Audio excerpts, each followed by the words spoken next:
बाल महाभारत कथा अध्याय चौसर का खेल व द्रौपदी की व्यथा। धृतराष्ट्र की बात मानकर विदुर पांडवों के पास आए। उनको देखकर महाराजा युधिष्ठिर उठे और उनका यथोचित स्वागत सत्कार किया। विदुर आसन पर बैठते हुए शांति से बोले, हस्तिनापुर में खेल के लिए एक सभा मंडप बनाया गया है जो तुम्हारे मंडप के समान ही सुंदर है। राजा धृतराष्ट्र की ओर से उसे देखने चलने के लिए मैं तुम लोगों को न्योता देने आया हूँ। राजा धृतराष्ट्र की इच्छा है कि तुम सब भाइयों सहित वहाँ आओ, उस मंडप को देखो और 2 हाथ चौसर भी खेल जाओ। युधिष्ठिर ने कहा, चाचा जी, चौसर का खेल अच्छा नहीं है, उससे आपस में झगड़े पैदा होते हैं। समझदार लोग उसे पसंद नहीं करते हैं, लेकिन इस मामले में हम तो आप ही के आदेशानुसार चलने वाले हैं। आपकी सलाह क्या है? विदुर बोले, यह तो किसी से छिपा नहीं है कि चौसर का खेल सारे अनर्थ की जड़ होता है। मैंने तो पूर्ण कोशिश की थी कि इसे ना होने दूं, किंतु राजा ने आज्ञा दी है कि तुम्हें खेल के लिए न्योता दे आऊं, इसलिए आना पड़ा। अब तुम्हारी जो ही इच्छा हो वो करो। राजवंशों की रीति के अनुसार किसी को भी खेल के लिए बुलावा मिल जाने पर उसे अस्वीकार नहीं किया जा सकता था। इसके अलावा युधिष्ठिर को डर था कहीं खेल में ना जाने को ही धृतराष्ट्र अपना अपमान न समझ लें और यही बात कहीं लड़ाई का कारण न बन जाए। इन्हीं सब विचारों से प्रेरित होकर समझदार युधिष्ठिर ने न्योता स्वीकार कर लिया। यद्यपि विदुर ने उन्हें चेता दिया था। युधिष्ठिर अपने परिवार के साथ हस्तिनापुर पहुंच गए। नगर के पास ही उनके लिए एक सुंदर विश्राम गृह बना था। वहां ठहरकर उन्होंने आराम किया। अगले दिन सुबह नहा धोकर सभा मंडप में जा पहुंचे। कुशल समाचार पूछने के बाद शकुनी ने कहा, युधिष्ठिर, खेल के लिए चौपड़ बिछा हुआ है, चलिए 2 हाथ खेल लें। युधिष्ठिर बोले, राजन, यह खेल ठीक नहीं है। बाजी जीत लेना साहस का काम नहीं है। जुआ खेलना धोखा देने के समान है। आप तो ये सब बातें जानते ही हैं। वह बोला, आप भी क्या कहते हैं महाराज, यह भी कोई धोखे की बात है? हाँ, यह कहिए कि आपको हार जाने का डर लग रहा है। युधिष्ठिर कुछ गर्म होकर बोले, राजन, ऐसी बात नहीं है। अगर मुझे खेलने को कहा गया तो मैं ना नहीं करूँगा। आप कहते हैं तो मैं तैयार हूँ। मेरे साथ खेलेगा कौन? दुर्योधन तुरंत बोल उठा, मेरी जगह खेलेंगे तो मामा शकुनी, किंतु दाव लगाने के लिए जो धन रत्न आदि चाहिए वो मैं दूंगा। युधिष्ठिर बोले, मेरी राय यह है कि किसी एक की जगह दूसरे को नहीं खेलना चाहिए। यह खेल के साधारण नियमों के विरुद्ध है। अच्छा, तो अब दूसरा बहाना बना लिया? शकुनी ने हंसते हुए कहा। युधिष्ठिर ने कहा, ठीक है, कोई बात नहीं, मैं खेलूँगा। और खेल शुरू हुआ। सारा मंडप दर्शकों से खचाखच भरा हुआ था। द्रोण, भीष्म, कृपाजी, विदुर, धृतराष्ट्र जैसे वयोवृद्ध भी उपस्थित थे। वे उसे रोक नहीं सके थे। उनके चेहरों पर उदासी छाई हुई थी। अन्य कौरव राजकुमार बड़े चाव से खेल को देख रहे थे। पहले रत्नों की बाजी लगी, फिर सोने चांदी के खजानों की, इसके बाद रथों और घोड़ों की। तीनों दांव युधिष्ठिर हार गए। शकुनी का पासा मानो उसके इशारों पर चलता था। खेल में युधिष्ठिर बारी बारी से अपनी गायें, भेड़, बकरियां, दास, दासियां, रथ, घोड़े, सेना, देश, देश की प्रजा सब खो बैठे। भाइयों के शीरों पर जो आभूषण और वस्त्र थे उनको भी बाजी पर लगा दिया और हार गए।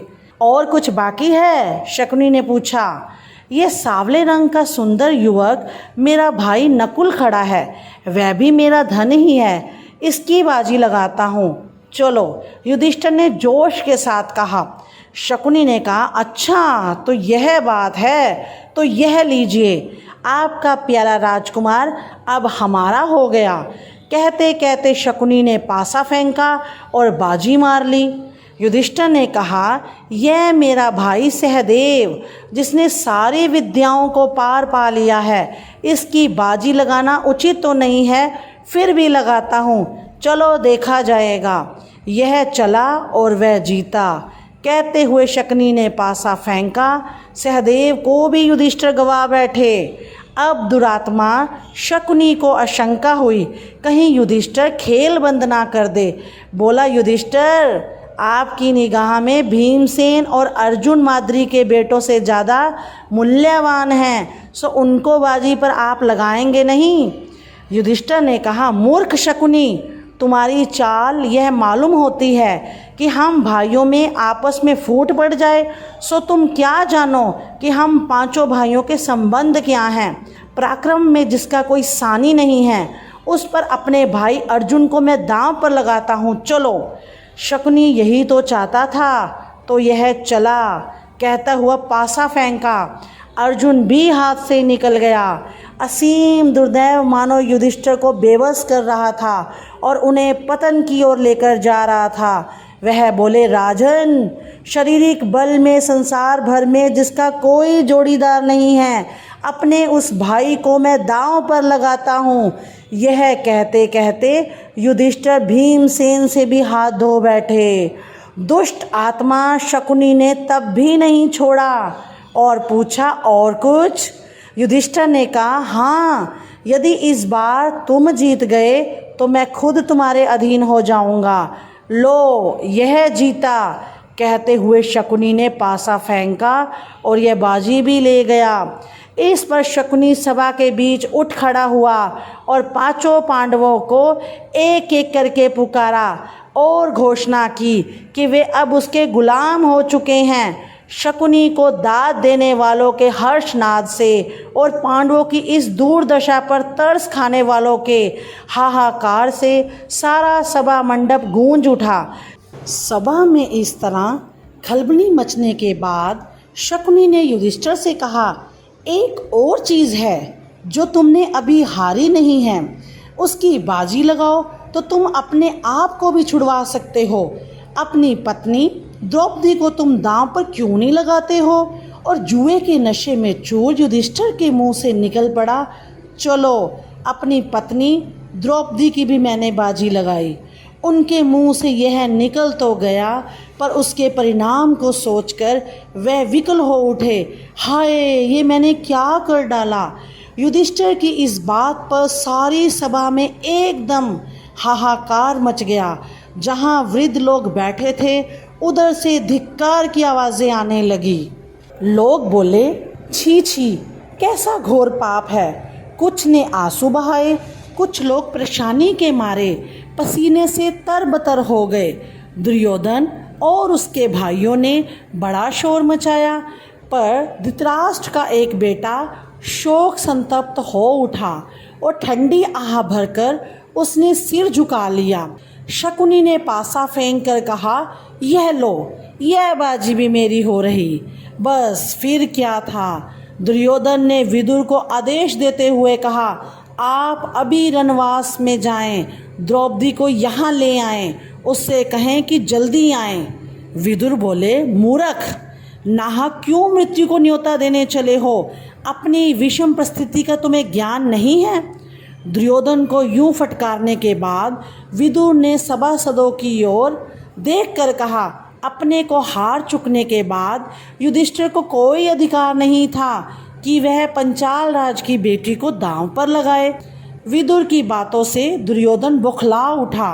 अपने सारथी प्रातिकामी को बुलाकर कहा, विदुर तो हमसे जलते हैं और पांडव से डरते हैं। रणवास में जाओ और द्रौपदी को बुला लाओ। आज्ञा पाकर प्रातिकामी रणवास में गया और द्रौपदी से बोला, द्रुपदराज की पुत्री, चौसर के खेल में युधिष्ठिर आपको दांव में हार बैठे हैं। आप अब राजा दुर्योधन के अधीन हो गई हैं। राजा की आज्ञा है कि अब आपको धृतराष्ट्र के महल में दासी का काम करना है। मैं आपको ले जाने के लिए आया हूँ। सारथी ने जुए के खेल में जो कुछ हुआ था उसका सारा हाल कह सुनाया।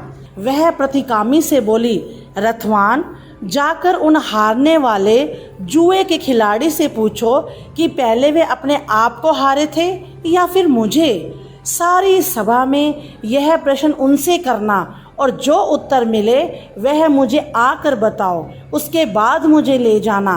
प्रातिकामी ने जाकर भरी सभा के सामने युधिष्ठिर से वही प्रश्न किया जो द्रौपदी ने उसे बताया था। इस पर दुर्योधन ने प्रतिकामी से कहा, द्रौपदी से जाकर कह दो कि वह स्वयं ही आकर अपने पति से प्रश्न कर ले। प्रतिकामी दोबारा रनवास में गया और द्रौपदी के आगे झुककर बड़ी नम्रता से बोला, देवी, दुर्योधन की आज्ञा है कि आप सभा में आकर स्वयं ही युधिष्ठिर से प्रश्न कर लें। द्रौपदी ने कहा, नहीं, मैं वहाँ नहीं जाऊँगी। अगर युधिष्ठिर जवाब नहीं देते तो सभा में जो सज्जन विद्यमान हैं उन सबको तुम मेरा प्रश्न जाकर सुनाओ और उसका उत्तर आकर मुझे बताओ। प्रतिकामी लौटकर फिर सभा में गया और सभासदों को द्रौपदी का प्रश्न सुनाया। यह सुनकर दुर्योधन झल्ला उठा। अपने भाई दुशासन से बोला, दुशासन, यह सारथी भीमसेन से डरता मालूम होता है। तुम ही जाकर उस घमंडी औरत को ले आओ। दुरात्मा, दुशासन के लिए इससे अच्छी बात और क्या हो सकती थी। उसने द्रौपदी के गूंथे हुए बाल बिखेर डाले, गहने तोड़ फोड़ दिए और उसके बाल पकड़कर बलपूर्वक घसीटता हुआ सभा की ओर ले जाने लगा। द्रौपदी विकल हो उठी। द्रौपदी की ऐसी दीन अवस्था देखकर धृतराष्ट्र के एक बेटे विकर्ण को बड़ा दुख हुआ। उससे नहीं रहा गया। वह बोला, उपस्थित वीरों, सुनिए, चौसर के खेल के लिए युधिष्ठिर को धोखे से बुलावा दिया गया था। वह धोखा खाकर इस जाल में फंस गए और अपनी स्त्री तक की बाजी लगा दी। यह सारे कार्य न्यायोचित नहीं है। दूसरी बात यह है कि द्रौपदी अकेले युधिष्ठिर की ही पत्नी नहीं है, बल्कि पांचों पांडवों की पत्नी है। इसलिए उसको दांव पर लगाने का अकेले युधिष्ठिर को कोई हक नहीं था। इसके अलावा खास बात तो यह है कि एक बार जब युधिष्ठिर खुद को ही दांव में हार गए थे तो उनको द्रौपदी की बाजी लगाने का अधिकार तो था ही नहीं। मेरी एक और आपत्ति यह है कि शकुनी ने द्रौपदी का नाम लेकर युधिष्ठिर को उसकी बाजी लगाने के लिए उकसाया था। लोगों ने चौसर के खेल के जो नियम बना रखे हैं यह उनके बिल्कुल विरुद्ध है। इन सब बातों के आधार पर मैं इस सारे खेल को नियम विरुद्ध ठहराता हूँ। मेरी राय में द्रौपदी नियम पूर्वक नहीं जीती गई है। युवक विकर्ण के भाषण से वहां उपस्थित लोगों के विवेक पर से भ्रम का पर्दा हट गया। सभा में बड़ा कोलाहल मच गया। यह सब देखकर कर्ण उठ खड़ा हुआ और क्रुद्ध होकर बोला, विकर्ण, अभी तुम बच्चे हो। सभा में इतने बड़े बूढ़ों के होते हुए तुम कैसे बोल पड़े। तुम्हें यहाँ बोलने और तर्क वितर्क करने का कोई अधिकार नहीं है। यह देखकर दुशासन द्रौपदी के पास गया, उसका वस्त्र पकड़कर खींचने लगा। ज्यों-ज्यों वह खींचता गया त्यों-त्यों वस्त्र भी बढ़ता गया। अंत में खींचते खींचते दुशासन की दोनों भुजाएं थक गई। हांफता हुआ वह थकान में चूर होकर बैठ गया। सभा के लोगों में कंपकपी सी फैल गई और धीमे स्वर में बातें होने लगी। इतने में भीमसेन उठा। उसके होठ मारे क्रोध के फड़क रहे थे। ऊंचे स्वर में उसने यह भयानक प्रतिज्ञा की, उपस्थित सज्जनों, मैं शपथ खाकर कहता हूँ कि जब तक भारत वंश पर बट्टा लगाने वाले इस दुरात्मा दुशासन की छाती चीर न लूँगा, तब तक इस संसार को छोड़कर नहीं जाऊँगा।